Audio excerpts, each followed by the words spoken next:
నరసరావుపేట మండలం కేసానుపల్లి గ్రామంలో పారిశుద్ధ్య పరిస్థితి అధ్వానంగా మారింది. మురుగు కాలువలు చెత్త వ్యర్థాలతో నిండిపోవడంతో మురుగునీరు రోడ్లపైకి వచ్చి ఇళ్ల ముందు నిలుస్తోంది. దీంతో దుర్వాసన, దోమల బెడద తీవ్రంగా పెరిగి గ్రామస్తులు తీవ్ర ఇబ్బందులు పడుతున్నారు. సమస్యపై పలుమార్లు అధికారులకు ఫిర్యాదు చేసినా స్పందన లేదని గ్రామస్తులు ఆవేదన వ్యక్తం చేస్తున్నారు.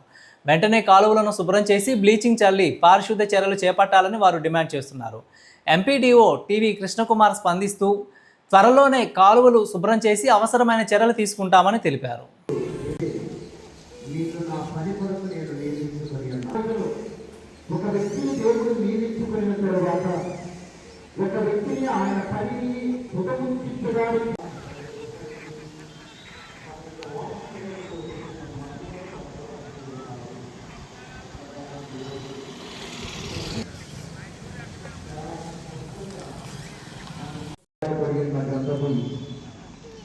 ఇరిమియా ప్రియమైన దేవుని బిడ్డలారా, దేవుని యొక్క పరిశుద్ధమైన పరిచర్య కొరకు, దేవుని యొక్క పరిశుద్ధ పరిచర్య కొరకు కొందరు వ్యక్తులు